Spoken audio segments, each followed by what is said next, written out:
একটা সময় ছিল যে মানুষ সিগারেট খেত, স্মোক করতো। আমরা ওই জেনারেশনটা দেখেছি, স্মোক করতো চুপ চুপ চুপ করে, ওই চায়ের দোকানের কর্নারে, এই বাথরুমে ঢুকে, ওই মাঠের ওই কর্নারে গিয়ে, কেউ যেন দেখে না ফেলে। তারপরে কয়েক বছর পর পরিস্থিতি একটু পরিবর্তন হলো, ওপেন স্মোকিং, সবাই ভাইয়ের সাথেও স্মোকিং, বন্ধুর সাথে স্মোকিং, পরে বাবার সাথেও দেখা যাচ্ছে ছেলে স্মোকিং। এই একটা যুগ আসলো দেখেন। তারপরে আস্তে আস্তে নতুন নতুন মদ আসতে লাগলো, গাঁজা, হিরোইন, প্যাথোডিন, হ্যাঁ, হুইস্কি ইত্যাদি ইত্যাদি, পেন্সিলিন, ইয়াবা। এখন ইয়াবার যুগ, আরো আপগ্রেডেড কোনো মদ আসছে। এখন সিগারেট টিকেট কোনো বিষয় নেই, কিন্তু ফ্যাশন। যদি কেউ ইয়াবা খায় তাহলে বলা হচ্ছে হ্যাঁ এ মাদক সেবী।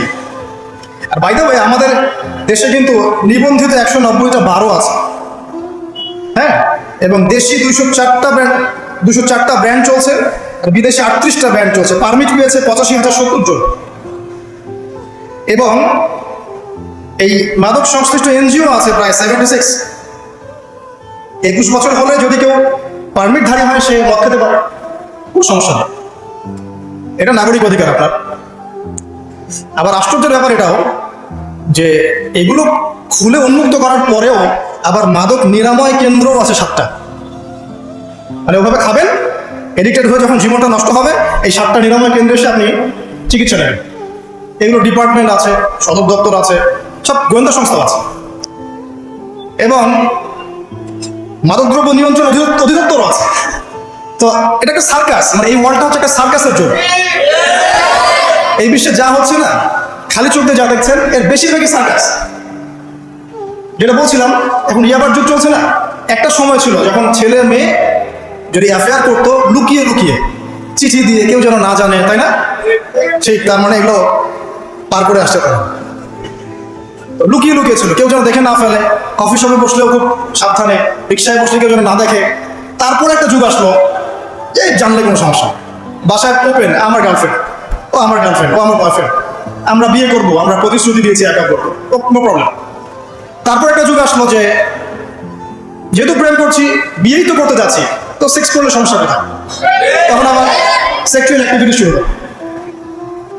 মেয়েরা যদি বাইরে বের হতো, তাহলে যদি কোনো মেয়ের শর্ট কামিজ থাকতো বা আটোসাটো পোশাক থাকতো, সে গিল্টি ফিল করতো যে সবাই আমার দিকে তাকাচ্ছে, কেমন লাগছে। আর বেশিরভাগ মানুষ এমনটা করতো না, ওই কয়েকজন করতো। আস্তে আস্তে একটা যুগ আসলো যে না, এখন বেশিরভাগই করে, সয়ে গেল। তারপর একটা যুগ আসছে সরাসরি সেক্স, প্রেম টেম কিছুই নাই, এখন খালি সেক্স। পতিতালয়ে যাবো, সেক্স করবো, চলে আসবো। গার্লফ্রেন্ডের সাথে সম্পর্ক লাগে সেক্স, তারপরে বাজ বিচার করে দেখবো কোনটা ভালো। বাই দ্য ওয়ে, আমাদের দেশে 14টা পতিতালয় আছে, হ্যাঁ, আর এগুলো আমি বানিয়ে বলছি না, আপনি গুগল করলেই দেখতে পাবেন। তারপর একটা যুগ আসছে এখন যে হিজাব তো সরিয়েছি, তারপর আস্তে আস্তে ড্রেসটা একটু ছোট হলো, তারপর একটু টাইট ফিটিং, ঠিক আছে, একটু শর্ট করতে করতে এখন রেভলিউশন আসছে, এটাও খুলে ফেলে দিতে। এটাও রাখতে হবে। আমি আপনাকে বলে দিই হাদিস থেকে, এরপর কি হবে? ওই যে গোপনে গোপনে জেনা এবং এই যে অল্প অল্প অশ্লীলতার যুগটা থেকে যখন প্রকাশ্যে জেনা আর অশ্লীলতার সয়লাভের যুগটা আসছে এখন, এরপরে হবে কি, মানুষ রাস্তাঘাটেই জেনা করবে। রাস্তাঘাটে এইখানে কেউ সেক্স করতেছে, ওইখানে কেউ সেক্স করতেছে, ওইখানে দেখবেন, এইখানে দেখবেন। বিশ্বাস হচ্ছে না? এটা নবী সাল্লাল্লাহু আলাইহি ওয়াসাল্লাম বলেছেন যে কিয়ামত হবে না ততদিন পর্যন্ত, যতদিন মানুষ রাস্তাঘাটের আনাচে কানাচে জেনা করবে না। তখনকার সবচেয়ে ভালো মানুষ যে হবে, সে কে জানেন? যে গিয়ে ওদেরকে বলবে যে কাজটা এখানে করছো, একটু দেয়ালের পিছনে যে করতে পারবে না, এ হবে সবচেয়ে ভালো মানুষ। হাদিসে এমন ভাষা এসেছে। যুগ কিন্তু হঠাৎ করেই এরকম ফাসাদপূর্ণ হয় নাই, আস্তে আস্তে আস্তে আস্তে দেখেন, প্রথমে মাদক গোপনে, দেন প্রকাশ্যে, তারপর একটা ফ্যাশন হয়ে গেল, সবাই খাচ্ছে, কে কি বল। প্রথমে পর্দা সবাই করতো, মোটামুটি 100 বছর আগের যুগে যান দেখবেন ম্যাক্সিমাম পর্দা। তারপরে আস্তে আস্তে রেভলিউশন, ফ্যামিনিস্ট রেভলিউশন, কাপড় ছোট হতে হতে হতে এখন বিকিনি যুগ আসতেছে, সবাই বিকিনি পরে ঘুরবে। কে এগুলোর বলার আছে? আমার পোশাক আমি পরবো, আপনার বলার কি অধিকার আছে? আমার দেহ আমার সিদ্ধান্ত, আমার দেহ আমার সিদ্ধান্ত। এরপরে আসবে ওই যুগটা যখন মানুষ রাস্তাঘাটে জেনা করবে, আর আল্লাহ রাব্বুল আলামিন বলেছেন তার রাসূলের মাধ্যমে, ওদের সামনে কিয়ামত হবে ইনশাআল্লাহ। মানুষ এইভাবে ফাসাদে জড়িয়েছে, মুসলিম পরিবারে জন্মগ্রহণ করার পরেও এই জিনিসগুলো অমুসলিমরা করুক, খ্রিস্টানরা করুক, বৌদ্ধরা করুক, ইহুদিরা করুক, আমাদের কিছু যায় আসে না। ওরা সারা দেশ সভ্যতা একাকার করে ফেলাক, আমাদের কিছু যায় আসে না। মুসলিম পরিবারে জন্মগ্রহণ করার পরে একটা মুসলিম ছেলে মুসলিম মেয়ে কিভাবে হলো? দেখবেন মুসলিম পরিবারে জন্ম নিয়েছে, নামাজ নাই, কোরআন তেলাওয়াত নাই, আল্লাহর তো জিকিরের কোনো খবরই নাই, তারপরে দিব্যি সুদ খাচ্ছে, ঘুষ খাচ্ছে, এটা ফ্যাশন, দুর্নীতি এটা কমন, সবাই করে, আমি একটু করলে সমস্যা করে, সবার ভিতরে একটা মানে আত্মিক দুর্নীতি, মানে আমাদের আত্মাটাই দুর্নীতিগ্রস্ত হয়ে গেছে। যখন একটা মানুষের আত্মা দুর্নীতিগ্রস্ত হয়ে যাবে তখন তার কাজগুলো হবে। একজন রাইটারের বই পড়ছিলাম, তিনি লিখেছেন যে এখন চলমান যে সময়টা চলছে এটা কিন্তু অনেক আগের বই, ওই সময়ের কথা তিনি বলছেন যে এখন যে চলমান সময় চলছে এই যুগে যদি আত্মাটাকে দেহের রূপ দেয়া যায় আর দেহটাকে আত্মার রূপ দেয়া যায় তাহলে দুর্গন্ধে কোনো মানুষ আমার কাছে আসবে না। আমি বুঝাতে পারিনি মনে হয়। আমাদের সুন্দর দেহটাকে যদি আত্মা বানিয়ে দেওয়া হয় আর আমাদের কুৎসিত আত্মাটাকে যদি দেহ বানিয়ে দেওয়া হয়, এত বিভৎস দেখাবে, সামনে কেউ যাবে না। তো যেটা বলছিলাম, ধর্ম মুসলিমদের মধ্যেই ফাসাদ চলছে, ইকোনমিক সেক্টরে ফাসাদ, রিবা, দুর্নীতি, সুদ, ঘুষ, কমন এগুলো সবাই করছে। মুহাম্মদ সাল্লাল্লাহু আলাইহি ওয়াসাল্লামের উম্মত কিন্তু আমরা কিন্তু আল্লাহর সেই বান্দা যাদের পিতাকে আল্লাহ পাক ফেরেশতাদের সামনে সিজদা করিয়েছেন জ্ঞানের কারণে। সমাজের ক্ষেত্রে যান, দেখবেন সমাজের কাঠামোগুলো ভেঙে পড়ছে।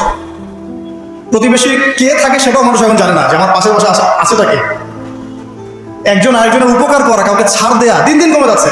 দেখবেন কারো উপকার করা এটাকে মানুষ বিরক্তি মনে করছে। রাস্তাঘাটে চলবেন, কেউ ছাড় দিতে রাজি না, যে আপনার আগে যেতে পারবে সেসব আপনারা কেউ ছাড় দিতে রাজি না। রাস্তার নিচু থেকে উঁচু শ্রেণী পর্যন্ত কেউ অন্যের স্বার্থে নিজের স্বার্থ বিসর্জন দিব, ছাড় দিব, এটা চিন্তা করা যাচ্ছে না। সমাজের কাঠামো কিন্তু ভেঙে গেছে। রাস্তাঘাটে দেখবেন বেপরদামি, প্রিমিক্সিং, জেনা, অশ্লীল মুভিজ, সমাজের কাঠামো বলে কিছু নাই এখন। যা আছে একটা খোলস, ভিতর থেকে এটা পুরো পচে গেছে। কিন্তু প্রশ্ন কার কারণে? আমার কারণেই তো, আমার আপনার কারণেই পচেছে। কিভাবে হচ্ছে আমি সেদিকে যাচ্ছি। পলিটিক্সে যান, গ্লোবাল অ্যাফেয়ার্সে যান, ফাসাদ আর ফাসাদ। বিশ্ব নিয়ন্ত্রকদের এখন একটাই কাজ, যুদ্ধ বাঁধিয়ে দেওয়া আর অস্ত্র বিক্রি করা। কারণ কার মাঝখানে যুদ্ধ বাঁধাবে আর কোথায় কোথাও অস্ত্র বিক্রি করবে, এটাই টেন্ডেন্সি, কিচ্ছু না। মানুষের জীবনের কোনো মূল্যই নাই এর কাছে। একটা বোমে যে ইয়েমেনের হাজার হাজার শিশু মারা যাচ্ছে, কোনো ফিলিংসই নাই। বাচ্চাগুলো মরে গেল, কি হয়েছে? মনে পিঁপড়া দোলে দিলে যেমন মানুষের কোনো ফিলিংস থাকে না, মানুষের জীবনের মূল্য এমন হয়ে গেছে। নবী সাল্লাল্লাহু আলাইহি ওয়াসাল্লাম এটা বলেছিলেন যে শেষ জামানায় হারাজ বেড়ে যাবে। হারাজ মানে হত্যা।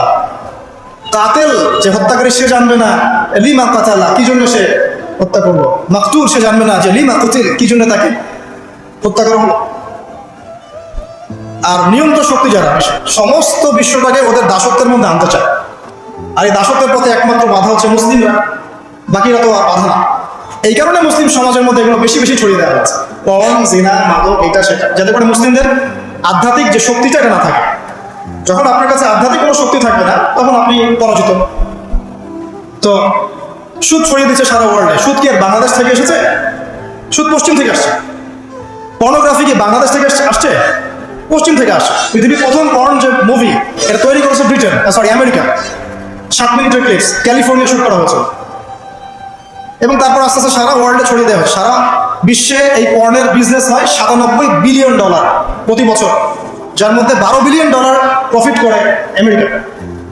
খোলামেলা কথা, এটা ইন্ডাস্ট্রি। এটা দিয়ে মুসলিম যুবকদের নৈতিক চরিত্রটাকে শেষ করে ফেলা হচ্ছে। আমাকে খুব ভালো মনে হচ্ছে, আপনাকে খুব ভালো মনে হচ্ছে, অমুক হুজুরকে খুব ভালো মনে হচ্ছে। চোখে এসব পড়ে নাই এমন একটা মানুষ খুঁজে পাওয়া যাবে না এই যুগে, এটা আমার বক্তব্য।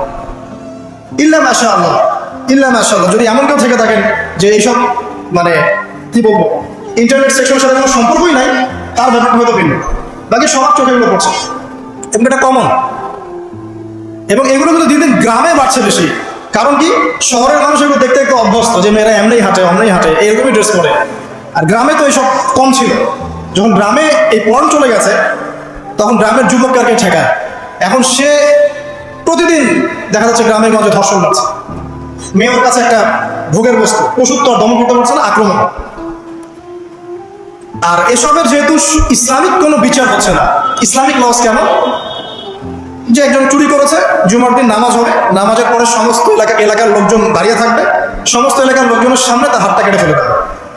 এলাকার সব লোক দেখবে যে চুরি করলে এই শাস্তি হয়, ভয় আর চুরি করতে যাবে। কেউ কাউকে অন্যায়ভাবে হত্যা করেছে, তারও কেসাস করতে হবে, এবং সেটা সবাই জানবে যে ও হত্যা করেছে, এটাকে কেসাস করেছে। কেউ কারো চোখ উপরে ফেলেছে, ওরও চোখ। কেউ কারো হাত ভেঙে ফেলেছে, ওরও হাত। হাতের বদলে হাত, চোখের বদলে চোখ, কানের বদলে কান, কেসাস। ধর্ষণ করেছে, জনসমক্ষে সবার সামনে নিয়ে এসে দেন কোর্ট বসে সাক্ষী প্রমাণ নিয়ে মৃত্যুদণ্ড। সবাই দেখবে যে মৃত্যুদণ্ড। প্রয়োজনে এই যে প্রজেক্টর লাগিয়ে দেখা, এই যে এই কাজ করেছে, এই শাস্তি। রাস্তাঘাটে ইফটিজিং হচ্ছে, মোবাইল কোর্ট থাকবে, ইফটিজিং হচ্ছে, রিপোর্ট প্রমাণ ধরা হবে, সাথে সাথে বিচার। এরকম একটা মাস করলে পরে দেখবেন অপরাধের মাত্রা বাড়ে না। আল্লাহর কসম করে বলছি, এটা ইনশাআল্লাহ 80% কমে যাবে ইনশাআল্লাহ। কিন্তু এটা করলে কি হবে জানেন? ওই যে পশ্চিমে বসে আছে বিশ্ব নিয়ন্ত্রণ সংস্থা, ওরা বলবে যে স্টেটের দিকে নজর রাখ, এরা মৌলবাদী হয়ে যাচ্ছে, এরা সন্ত্রাসী হচ্ছে, মানবাধিকার লঙ্ঘন করছে, ইত্যাদি ইত্যাদি। আচ্ছা, তুমি মিয়া সারা বিশ্বের মধ্যে লাখ লাখ মানুষকে বোম মেরে হত্যা করে দাও, তোমার মানবাধিকার লঙ্ঘন হয় না? তো সবখানেই ফাঁসা। হকটাকে মানুষ বাতিল মনে করছে, বাতিলকে মানুষ হক মনে করছে। সত্যবাদী তাকে মিথ্যাবাদী বলা হচ্ছে, মিথ্যাবাদীকে সত্যবাদী বলা হয়। এখানে মুসলিমদের জীবনের মূল্য কমে গেছে। ওদিকে আর লম্বা করছি না, আমি আমার লেকচারের মূল জায়গায় আসছি। এখান থেকে আমি লেকচার একটা দিকে ফোকাস করে আমি শেষ করব। সেটা হলো, এই সমস্ত প্রবলেমসগুলো আমাদের পক্ষে সলভ করা সম্ভব না। এখন সলভ করার মতো ক্ষমতা আমাদের নাই, অনেক ক্ষেত্রে আমাদের সেই জ্ঞানও নাই, এগুলো ভাবার সময়ও নাই। কিন্তু একটা জায়গায় আমরা ফোকাস করতে পারি, একটা জায়গায়। আজকের লেকচারের এটা সবচেয়ে মূল জায়গা। সেটা হচ্ছে আল্লাহ পাক আমাদেরকে স্ব পরিবার দিয়েছেন, তাই নাই? এবং এই পরিবারটা হচ্ছে একটা সমাজের গঠন একক। আমরা বলেছি না, গঠন একক। একটা জিনিস, একটা কোষ, তার মধ্যে গঠন একক আছে না, অণু পরমাণু আছে না। সমাজ হচ্ছে, সমাজের অণু বা পরমাণু হচ্ছে পরিবার। একটা সমাজে যদি 100টা পরিবার থাকে, তার মধ্যে যদি 90টা পরিবার সৎ হয়, আল্লাহ বলা হয়, ইসলামিক অনুশাসন মেনে চলে সত্যিকার অর্থেই, ইনশাআল্লাহ ওই সমাজটা কিন্তু দেখবেন 8-10টা সমাজের চেয়ে ভালো থাকবে ইনশাআল্লাহ। আর একটা সমাজে মনে করেন 100টা পরিবার আছে, 90টাই ইসলামের বিরোধী শক্তি, ইসলামের এগেনস্টে চলে, ইসলামের কোনো পরোয়া নাই, আল্লাহ পাকের হুকুম আহকামের 5 পয়সা পরোয়া নাই। ওই সমাজের অবস্থা নিঃসন্দেহে দুনিয়াতে ধ্বংস হবে, আখিরাতে ধ্বংস হবে। আর এই সমাজগুলোকে নিয়েই তো একটা রাষ্ট্র হয় নাকি? আর এইভাবে রাষ্ট্র নিয়ে তো বিশ্ব। তাহলে ক্ষুদ্রতম যে জায়গাটা, সেটা কি? পরিবার। এই জায়গায় আল্লাহ পাক আপনাকে কর্তৃত্ব দিয়েছেন। এখানে কিন্তু আপনার উপর লাঠি কেউ ঘোরাচ্ছে না। আপনি অ্যাজ এ বাবা, আপনি পরিবারের কর্তা, অ্যাজ এ স্বামী আপনি পরিবারের কর্তা, ভাই আপনি পরিবারের কর্তা। আমাদের প্রথম স্টার্টিংটা এই ফ্যামিলি থেকে করা উচিত। তো আল্লাহ পাক এই বিষয়ে কি বলছেন, আমি একটা বলে সামনে যাই। আল্লাহ পাক সূরা তাহরীমের মধ্যে 6 নম্বর আয়াতে বলেছেন যে ইয়া আইয়ুহাল্লাযীনা আমানু, হে মুমিনগণ। আমাদেরকে আল্লাহ পাক বলছেন, হে মুমিনগণ, কু আনফুসাকুম ওয়া আহলিকুম নার, তুমি নিজে জাহান্নামের আগুন থেকে বাঁচো। আগে নিজের চটকায় তুমি তেল দাও, নিজে জাহান্নামের আগুন থেকে বাঁচো। ওয়া আহলিকুম নার, তোমার যে পরিবারবর্গ আছে এদেরকে জাহান্নাম থেকে বাঁচাও। এই বাঁচানোটা কেমন দেখেন, আপনাদের বাসায় ছোট ছোট বাচ্চা কাচ্চা আছে না? আছে তো। একটা বাচ্চা যদি আগুন ধরতে যায়, ধরেন ও বোঝে না যে আগুন কেমন হবে, ছোট বাচ্চা কয়লা ধরতে যাচ্ছে, হ্যাঁ, আগুন হাত দিতে যাচ্ছে, তা আপনি কি করবেন? আপনি তাকে সেভ করার চেষ্টা করুন। সে যদি বলে না আমাকে ছেড়ে দাও, আমি ধরবই, আপনি প্রয়োজনে একটা থাপ্পড় দিয়ে হলে সরাবেন, তাই না? এটা হচ্ছে বাঁচানো। আপনি আপনার শিশুটাকে এই যে হাতে আগুন নেওয়া থেকে বাঁচালেন। আল্লাহ পাক এটা বলছেন, নিজে বাঁচো, পরিবার বর্গকেও বাঁচাও। পরিবার বর্গ যদি শুনতে না চায়, না আমি জেনা করবো, না আমি গান শুনবো, না আমি মদ খাবই, হ্যাঁ, না আমি এইটা করবো, এটা করবো, যদি আপনি বুঝে থাকেন যে আপনার কথাটা হক, শাসন করে হলেও তো তাকে বারণ করতে হবে। এখানে আল্লাহ পাকের নসিহত হচ্ছে, তোমরা নিজেরা জাহান্নামের আগুন থেকে বাঁচো, পরিবার বর্গকে বাঁচাও। কোন জাহান্নাম থেকে বাঁচবে? আলাইহা মালাইকাতুন গিলাযুন শিদাদ, যেই জাহান্নামে কঠিন কঠিন মনের ফেরেশতারা আছে, পাষাণ মনের ফেরেশতা। আল্লাহ পাক তাদের মনের মধ্যে কোনো দয়া মায়া দেন না। আমাদের মধ্যে দয়া মায়া আছে না, এই দয়া মায়াও আল্লাহ পাক তাদেরকে দেন, শুধু আযাব দেওয়ার মতো শক্তি সামর্থ্য এবং কঠিন একটা মন দিয়েছেন। অন্য সূরায় আছে তাদের সংখ্যা 19 জন। কতজন? 19 জন, মানে তারা দায়িত্বশীল। বাকি আর যে কত হাজার লক্ষ কোটি আছে আল্লাহ বলেন, আলাইহা 19 আল্লাহ পাক বলেছেন। তো আলাইহা মালাইকাতুন গিলাযুন শিদাদ লা ইয়াসুনাল্লাহা মা আমারহুম ওয়া ইয়াফআলুনা মা ইউমারুন, আল্লাহ পাক ওই ফেরেশতাদেরকে যে আদেশ করেন সেই আদেশ পালনে তারা বিন্দু মাত্র গাফিলতি করে না। এইসব ফেরেশতা থেকে যারা জাহান্নামের প্রহরী, এই জাহান্নাম থেকে তুমি নিজে বাঁচো, তোমার পরিবারকে বাঁচো।